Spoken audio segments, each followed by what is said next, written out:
My name is Carson. Welcome to Thrifty Garage, a channel where we do everyday repairs, how-tos, and reviews. And in today's video, we'll be doing a review on this Ryobi hand planer.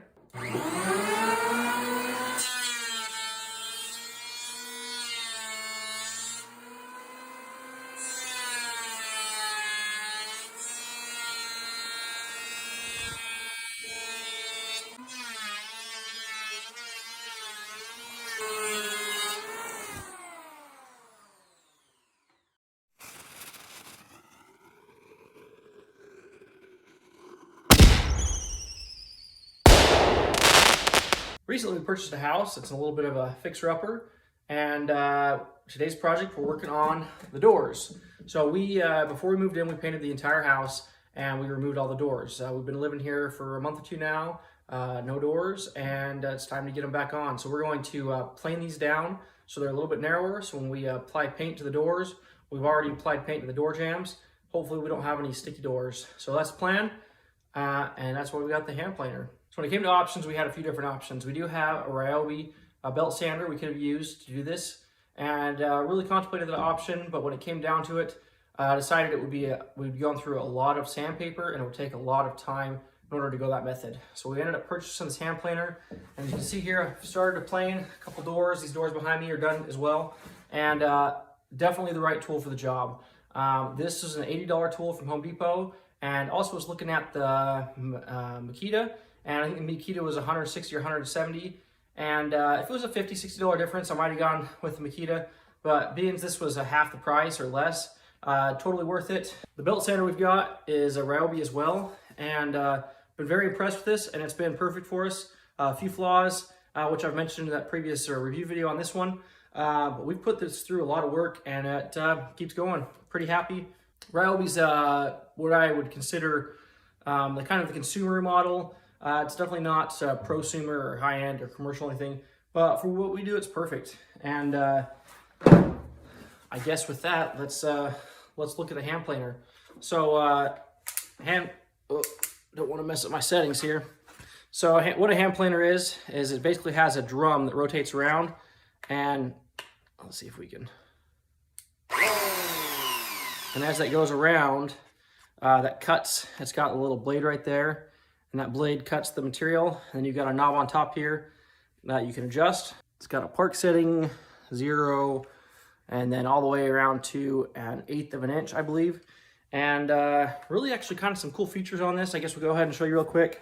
So on top here, we've got this little blade, and this goes back and forth, and what it does is it gives you a different direction for the discharge. So right now you can see, maybe you can see, it's going the other way, and it switches that little lever and goes back and forth. I've actually removed the collection bag because this is filling up just way too quick, but that just goes right in here. And but like I'll do like 4 passes on a door and this thing will be full. So this is probably great for fine work, but here in the garage I'm just making a mess on the floor anyways. Other features it comes with, it also comes with a nice little Ryobi carrying bag. Opens up, it was inside here. And then it's got this little plate that bolts on. And I'm not sure why, but this screw in here is missing. So I need a bolt or something for this to work. I was going to try and use this, but basically what it does is it bolts on the side here, and it just gives you a guide. So doing these doors would give me a place to guide. Really the doors are narrow enough that I've got enough room side to side that if I kind of just guide it down the middle, works out pretty well. This is a custom built house. The original homeowner actually built it himself. From the research we've done. So these doors are all kind of custom. Some of them are really nice and flawless, and other ones are really wavy. This one I'm working on right now is one of those really wavy ones. And so that's another nice thing about the planer, is if I was using the belt sander, I would just be adding to those waves. But this thing is actually taking out all of the imperfections and the flaws. And I'm just going back with the belt sander and then just rounding over the edges. I was contemplating using a router on that, but it's a fine enough edge. I didn't think the router was going to be able to do that small of a chamfer without having issues or whatever. So I've never done doors. If anybody does doors out there, any recommendations of how to do custom doors? A lot of these are really nice, custom. This house was built late 70s, early 80s, and I think one of the doors we saw a thing on it that said it was 25 bucks. And so I'm assuming new, it was $25 for that door. And they're really good quality doors, and that's why we're reusing them.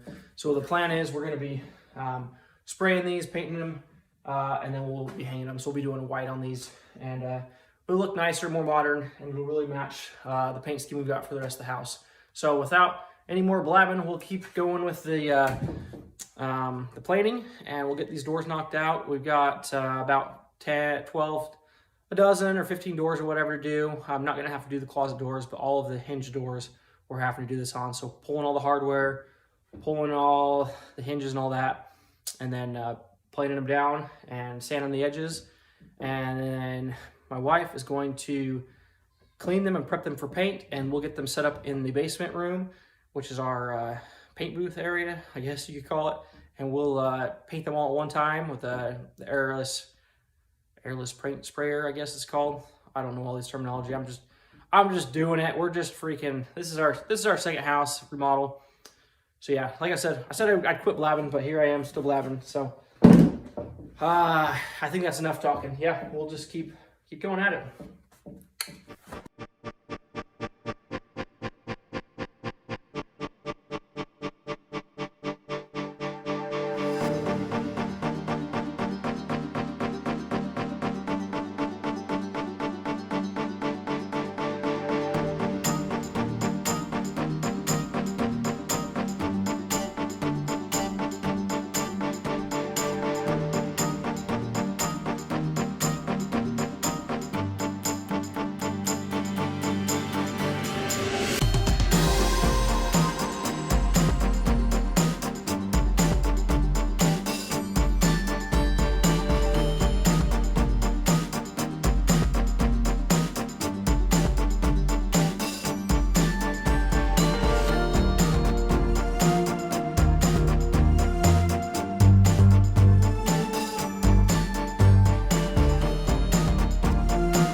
Okay, let's finish off this review on this Ryobi tool. A couple of features I missed. It's got this little, what's the best way to show that? Little kickstand. So when you run into a piece of material, that just folds right over.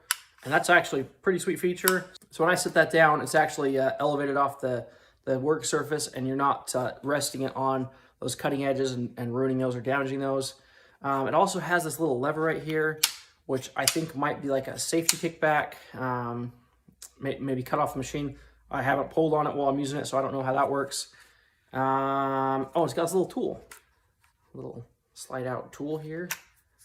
I thought that was pretty nifty, kind of cool. I don't know what this works on. Actually, I do know. It goes in here, and it's for changing out those blades. So, features. It's got like a 5-6 foot cord. Oh, and it also has this lock. So and this lock's not, I'm still able to turn this, but that lock screws in. It's supposed to hold that in place, I believe. You know what? It's not supposed to hold that in place.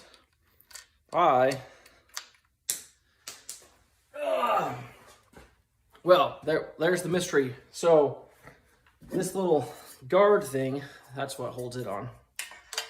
So it did come with the right part and the right bolt. So yeah, everything's there, everything I would have expected to come with it and more. Like I said, this little kickstand feature, bonus. This little directional tool, bonus. I don't know what the Makita came with, but pretty happy with the Ryobi. And the Ryobis are actually pretty ergonomic too. So they're good tools, especially for a homeowner. And yeah, we'll finish at that. Thanks for watching this Thrifty Garage video.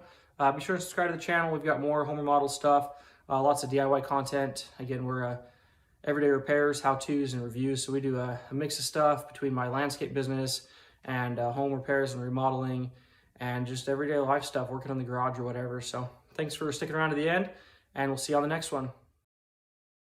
Okay, let's rewind. Okay.